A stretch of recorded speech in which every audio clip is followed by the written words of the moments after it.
Hello, this is Rick Thomas, host of YachtingUSA podcast. We're produced by Yachting International Radio, and today I have the distinct pleasure to be sitting with my long-term friend and the president of Westport Shipyards, Daryl Wakefield. Daryl, thanks for joining us today. It's a pleasure being here. Thank you for inviting me. This is fun. This is something I've been looking forward to. Really, when I agreed to do this podcast at the beginning of the year, I put together a list of some people I wanted to make sure I got the chance to speak with, and you were towards the top of that list, absolutely. And one of the reasons why... You may regret that. I doubt that. There's nothing we've done together over the last 30-some years that I've regretted. There's a few things that happened that I wish I could have taken back and done differently, but also, all things said, it's been a fantastic run working with you, coming out to Port Angeles, enjoying some of the hospitality, that gorgeous country you guys live in out there. It's just, there's a lot of reasons why to get out to the Pacific Northwest and see what you guys are doing. So let me go back in time, because this podcast, what we do is we talk about the industry. This is all about the industry, and I spend a lot of time on shipyards, shipyard construction, the health of the industry through the eyes of the shipyards. And you and I met when you were working with your dad, Earl, at Admiral Marine Works. Right. That's correct, yeah. And it's Admiral Marine Works, right? Mm-hmm. Not to be confused with the Italian company that's building those Correct. today. Good stuff. Yeah, you reached out to me. I still remember this, and this is a lesson in business I'll never forget. I got a phone call from you, and I had started Nautical Structures at the time a couple years previous. So this would have been probably 87, 88, maybe 89, somewhere in there, before 1990. And you called and say, hey, Rick, can you build me a couple cranes? And that's what I do, sure. I'll just come to find out that you had gone to one of my competitors, but probably at that time my only competitor, and bought a couple cranes from them. You had the audacity to test those cranes before you put them on your boat you built. And one worked and you broke one. And they came back to you and said, you broke it, you bought it, it's yours. And you didn't think that was really quite fair or quite right. And again, I'm going from my memory. We ended up building you a couple cranes. They worked out real well. I think you tested them as well before you Correct. put them on the boat. And from that day forward, we started doing business together. And my takeaway from that was how you treat people in business matters. Admiral Marine Works. I think that was when I got my first opportunity to come to Port Angeles. Or were you At Port that, Townsend? At that time, it was in Port Townsend. Port Townsend, that's right. And that was, I think, Hawkeye that we supplied. That's correct. And you had another really cool, correct me if I'm wrong, a cold molded boat called Plum Duff? Yes, that was a few years later. Okay, but it was in that era though, right? Yeah, which was a really cool. Who designed that boat? Michael, what's his name? He's from Sarasota, Florida. Oh, we're both in trouble right now. Yeah, because Michael Peters Sorry. design. Yeah, that's all right. Sorry, Mike. Older guys, long memories. Yeah, so I saw those boats being built. You built Roxana. Correct. You built Eviva. The very first one, yes. And that was for Orrin Edson, who ultimately became a business partner or That's business, correct. in business with he you. got me involved with Westport after he became a partner in it. Because we're talking about shipyards, and I don't want to touch on things that are necessarily uncomfortable, but Admiral Marine Works had a good run going, and then it stumbled a little bit. Mm-hmm. What would you describe as the catalyst for that? What caused that to happen? A couple of things. Probably the biggest single one was a refit that we did on a boat that had originally been built at King Marine in China, and then finished by Mitsubishi Heavy Industries in Japan for their corporate entertaining yacht. Wow. It was a really neat boat, but a gentleman from Seattle bought it, and he wanted to do a pretty extensive refit. At that time, he owned a Harley-Davidson dealership. That's not where he made his money, but he owned a Harley-Davidson dealership, and so he was very active in Harley events, but he wanted to be able to, we extended the boat like 12 feet so that we could put a garage on the back for the Harleys. And then also this massive crane that he needed to get them on and off the boat, or on at least onto the pier. Sure. Anyway, but he was badly injured in the midst of the refit, and then we were hung out because we had a boat in the shop we were trying to get finished and out of the way, and so we charged ahead, but he was never able to pay us. Ouch. And so that was the probably the biggest tipping point. Yeah. And then there was nowhere to go. And so it was unfortunate, and we had secured a partner to join us, and 24 hours before the deal was to close, he passed away. You can't Totally, make this up. no, You can't totally make this up. unexpected. Well, And so it was just enough of a 1-2 punch that we just went game over. I can tell you, after 40 years in the maritime industry, I'm gonna bust a myth right now. There is not a lot of margin in building yachts. That's true. It is a low margin game, and if you're going to make money in this industry, everything's got to be dialed in, everything's got to be right, and you don't get the opportunity to stumble much and recover unless you've got a lot of liquidity, a lot of assets behind you. Yep, that is true. Randy Rust always said, he said it almost daily, if you want to make a small fortune in the marine industry, start with a big one. And it's funny you just bring up Randy, because one of the things I wanted to bring into this conversation is, while I had met you and started doing business with you in the late 80s and through the early 90s, I was also introduced to Rick and Randy Rust. And I came out, this is fun because I'm probably 27 years old. My mom came with me. We traveled for our first time to the Seattle area, and she came to some shipyards and visited some things with me. I thought that was cool because at that time my parents were my partners in nautical structures. And I met Jack Sarin, and Jack said, well, you need to go down to Westport and see Rick and Randy. Mm-hmm. Westport, where's Westport? Pull out the maps, right? Paper maps, because there is no GPS. And it's like, whoa, Westport, way down there. And we went down there, and wow, talk about hospitality. They didn't know me from anybody. I'm some Florida boy that comes all the way across the country, and because Mr. Sarin says I should come say hi, I go to say hi. Come to find out, Rick and Randy, Westport Shipyard, were building Jack Sarin hulls for most, or not most, but many of the yacht builders in the Pacific Northwest. That was a big part of their business at that time. Yeah, I thought that was fascinating. And what I thought was really cool, and speak to this if you will, was the synergetic relationships between these shipyards. It wasn't us and them, screw you. It was, there was a lot of collaboration that I witnessed and experienced in my early years of the business working in the Pacific Northwest. That was one of the great things at that time. Almost everybody worked together. Somebody come up with a new idea, and composites weren't totally new, but they were really being pressed from at least previous processes. And anyway, yeah, everybody worked together. We worked with Jones Goodell, we worked with Nerdlands, and Rick and Randy down at Westport, and everybody shared what the good, the bad, and the ugly. Yeah. And it wasn't secret, it wasn't hidden. I remember different times talking with Rick Rust, and he would suggest something, and so I'd try it, and then I call him and say, hey, this doesn't work at all. He goes, I can't believe you did that. and that's how that I love that evolved. Yeah. But we had a lot of fun over the years, and we built, certainly in the Admiral days, we built a lot of tooling for Westport. At one point we built all the tooling for Tollycraft.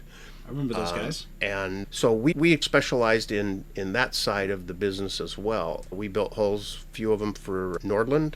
Didn't have, what we did was all one-off. And what Rick and Randy had molds for the stuff, and so they could be a lot more competitive dollar-wise, but it oftentimes depended on what hull form somebody wanted.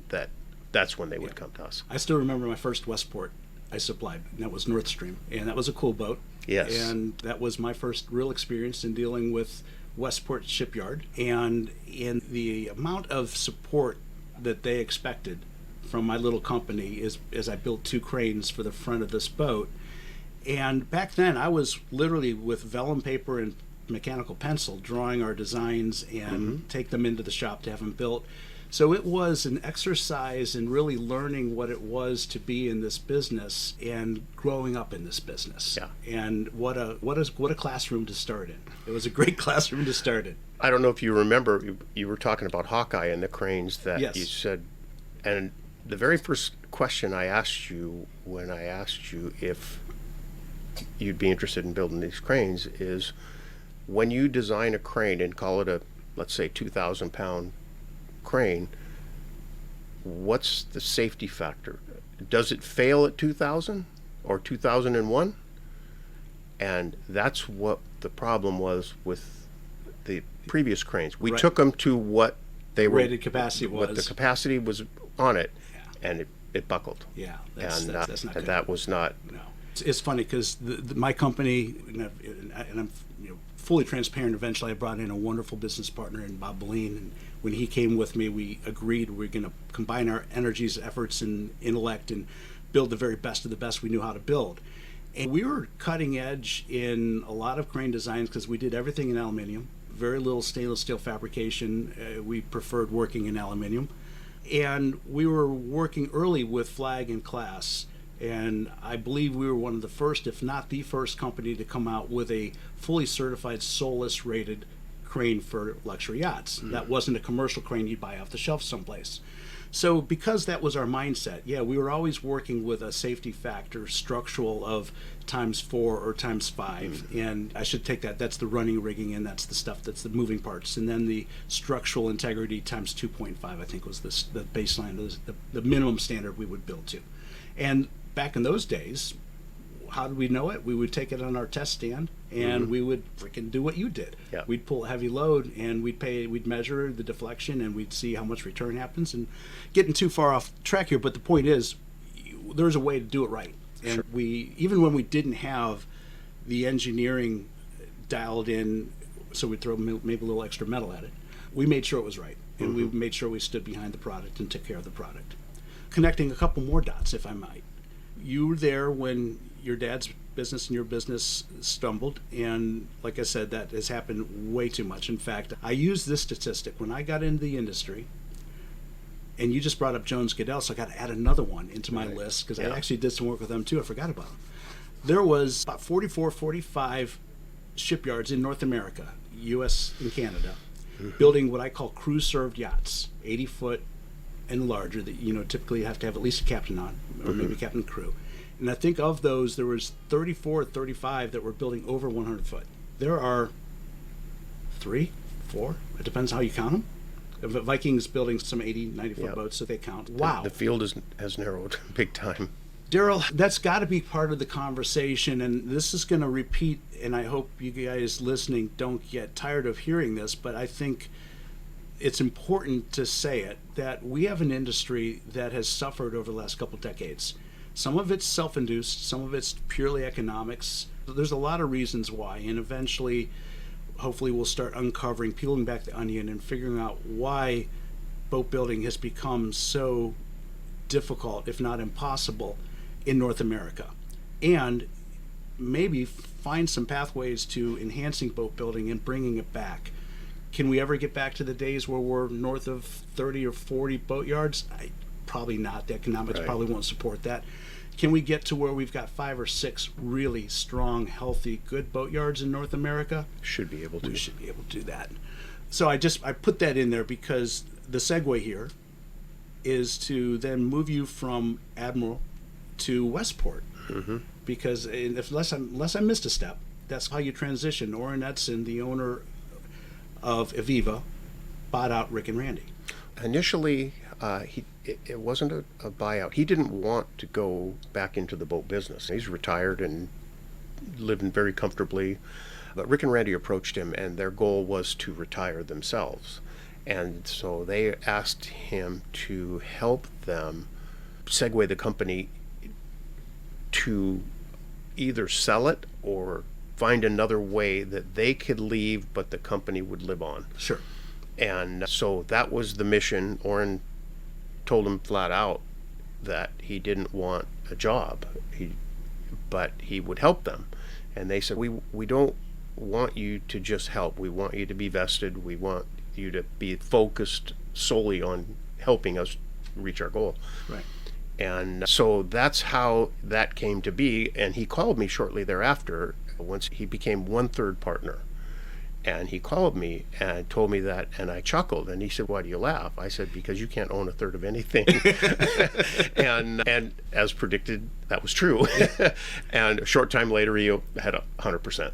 There you go. Initially, Randy retired first. And he was then, an avid mountaineer, wasn't he? Well, pardon me? He was an avid mountaineer. He liked to go mountain climbing. He loved the outdoors. He was doing something all the time, and Rick was he loved flying. He had a little airplane, and he'd go flying, and he had a place in Eastern Washington that he'd go over once in a while. Rick didn't take a lot of time off. He really was a workaholic, and so was Randy. But Right. Rick was in the plant almost 7 days a week, at least 6. And when I say days, long day. And it was a huge part of the success that they enjoyed at that time. Margins were lean, but they kept going and worked hard at it, both of them. Anyway, so I was brought in to help them exit, and that I worked with Randy. We shared an office for a year, and then he slowly started tapering off. It took a couple more years before he was completely out, but he wasn't there every day. And Rick stayed, and he was there every day, and that was until about 2004. And then he decided at that point that he could step away. But yeah, and Orrin had put together a real good business model, and we built boats primarily on spec. We loved to sell them, but it was ideal to sell them maybe a third to 2/3 finished. I was going to ask you, because I think there was a transition when Orrin became involved and you became involved. From my perspective, sitting on the sidelines watching, it looked like Westport segued away from building a bunch of hulls for everybody else and focused more on building a product line, a boat with a brand to bring to market. Yeah, Orrin wasn't against selling hulls, but he said if we have time to build hulls, we should build a boat for ourselves, and that was the mindset. So he was, and at the end of the day, he was right. And Rick and Randy had the molds in those days set up with no transom, and they were just long, so they could lay up any length that they wanted and drop a dam in it, whether it was 98 feet or 120 feet. It didn't matter. I remember you showed me. And that once. Orrin didn't. He wanted the tooling all specific to, for example, our 112, which was our bread and butter boat. That's a legacy boat. And yeah, it very much. Yeah. But he wanted everything from windows, everything in the mold. So we weren't going back and cutting in windows and modifying bulwarks and all of that. He wanted it all molded, one piece, drop it on, you're done. And that was a huge part of the success and our ability to produce product at the rate that we were doing. And that was his mindset, and it was my job to execute it. And that we did very well for quite a few years. Later on, Mr. Edson, we didn't know it at the time, but he was definitely changing, and come to find out he had dementia, and which was devastating. So things that he would never have, he would give us direction that was like, slow down. I didn't know you could say that. In your vocabulary. But he was that was the mindset at that point. He said, I think we should just slow down a little bit, and we don't need to be building as many boats. And it was just it made no sense. It was not who he was. Right. And but eventually we learned that he was what he was going through, and that helped us understand, at least anyway, what he was thinking. And additionally, his wife was diagnosed with pretty severe cancer. And so Orrin was an amazing planner. He planned everything to great detail. He never thought she would pass before him. Just absolutely floored him. And so that's when he called me up one day and he said, Daryl, I have to get rid of everything in my life that I don't really need. And the boatyard's one of them. There you go. And so I said, okay, we'll get to work on that. and we worked. He had many investments, not just boatyards, but he had many investments, and one of them was a M&A out of Seattle. And so we reached out to them, and they helped us put together a package. It took about a year really to get it dialed in, and then we were able to go on the market. And it turns out one of our very good customers wound up it was completely unexpected, but they took the company and have it to this day. These are the Chouests. Yes. Yes. Before we make that segue, we're sitting on board a boat you built for Mr. Edson, right? This was his first Westport. Wow, that's cool. So it's fun. We have that legacy. We got that piece of it where we are right now. We're on board a 50-meter Westport that was built originally from Mr. Edson. Wonderful. Yeah. Cool.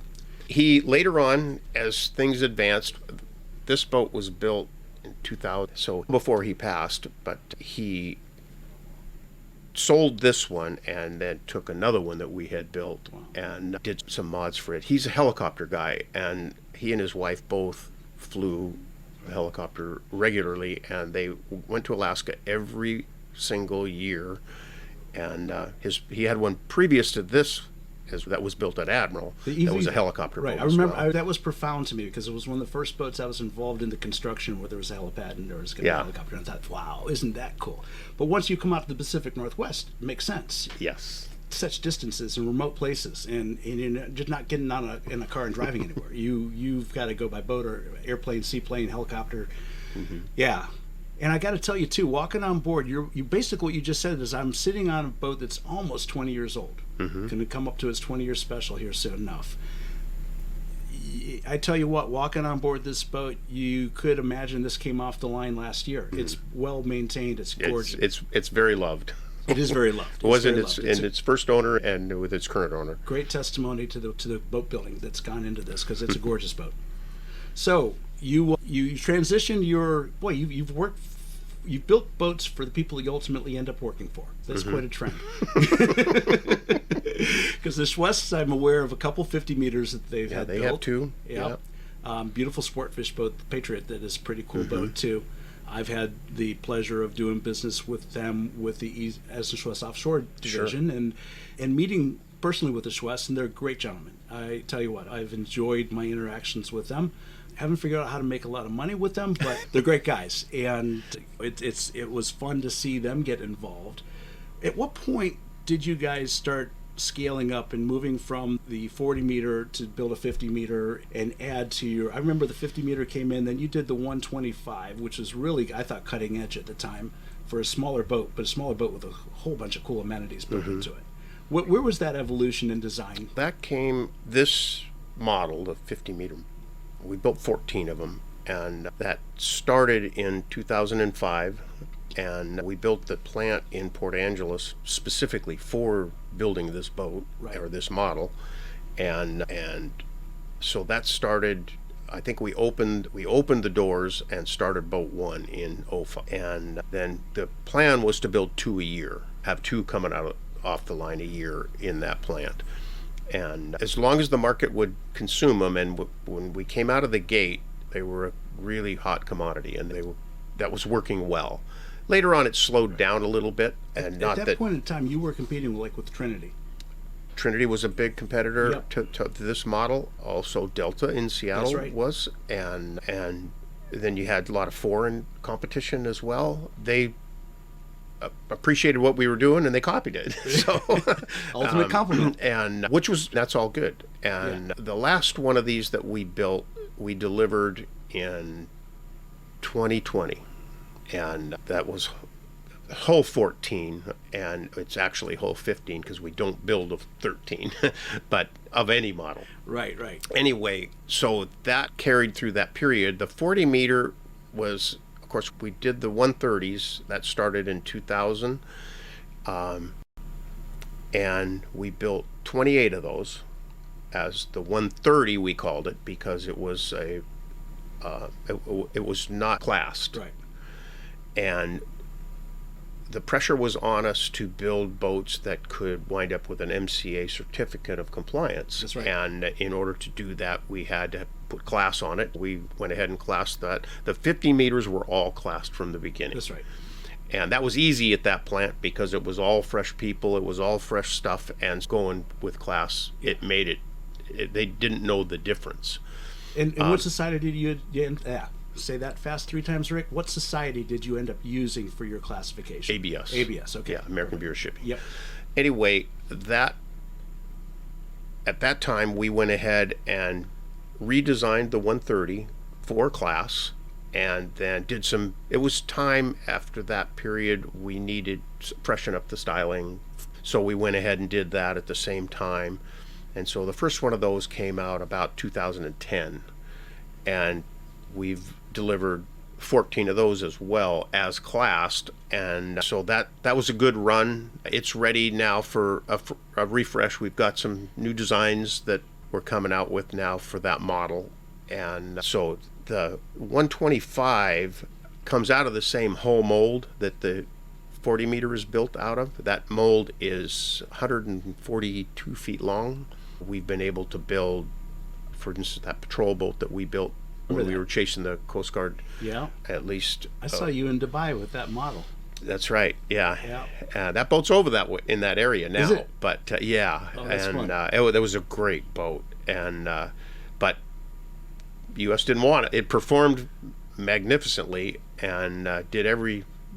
It was a really fun project because we knew that this offer or this request for proposal was out there from the U.S. Coast Guard, and so we got all the paperwork and all information we could, and in classic Oren style, we built the boat in 10 months. Wow. And took it to Washington, D.C. and said, okay, all these guys are showing you drawings and making promises of what it can Here do. it Let's go is. for a ride. Come on, let's go. And we took everybody that would even take a look at it. Right. And for a ride on the boat, and it performed magnificently. But we tried. We couldn't quite get it over the. Getting into the government side, the military-industrial complex is tough. It's an investment. You almost have to have your own separate business for that. We made many trips to D.C., Oren and I, and we sat before a lot of people, including a few of our Washington State representatives and Senate seats, and we couldn't.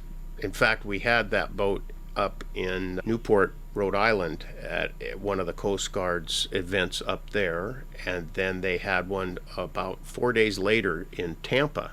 Oh, wow. And we had that boat there. How did you get it from there to there? Ran it. It's fast, and we didn't spare fuel. I was going to say, you burned through a lot of fuel bunker for that. One of the Coast Guard members came out and looked, and he said, "How many of those do you have?" And I said, "That's the same one you saw in Rhode Island." That's profound. We did it deliberately. We wanted to prove that not only does it look functionally dialed in, but also it runs. Wow. And so anyway, yeah, that was that. Wow, that's its own story. that is absolutely. Now your 112 has segued into 117. Is that it's what it has, but that's a complete new design. What happened with the 112? We built, all told, 75 of those. Wow. 65 under the mold that that we build specifically, and with all the Right. amenities and all of the details were molded in. In the previous ones, we cut them all in. Right. Anyway, what happened to that model over all those years, and it was a pretty basic model, certainly when I started at Westport, and of course they were building under the West Ship brand at that time. And so what happened it continued to evolve. It's a great boat. It runs wonderfully, but to meet the requirement today of the SCRs, we can't. There's no room for it. There's no room. They're just too big. I have to interject that working with charter brokers, as I have for the last couple of years, that boat is a favorite in Caribbean charter because it's big enough and small enough. Right. And the draft is right. And you can put 4 crew on board and do what you need to do and have a good charter. And it's a sweet spot. Yeah. No, it's been a phenomenal model. We would keep going, but we have to pull the power back so much on it that all of the performance, it's a great performing boat, all of that goes away. And we just decided several years ago we need the succession plan for that size. Right. So that's where the 117 came from. It's a fair bit, the volume is a fair bit greater. It gains a stateroom, so there's 4 down and 1 master on deck, and so there's a lot of things about it that was intentional. Sure. But it's not the same boat. And the first one will go in the water in August of this year. Wow, cool. Looking forward to seeing that. Absolutely. So let's talk about the industry. Here we are, it's 2024, at an amazing boat show, and there's boats from all over the world. This show is probably turning into being one of the destination shows. I think it's really earning its stripes as far as being a place to be and a place to conduct business. You're in a small fraternity right now, just a couple U.S. boat builders, and I'm going to speak with most of them this week.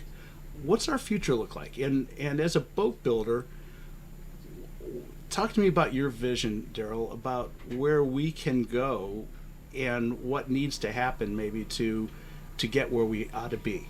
Is that a fair question?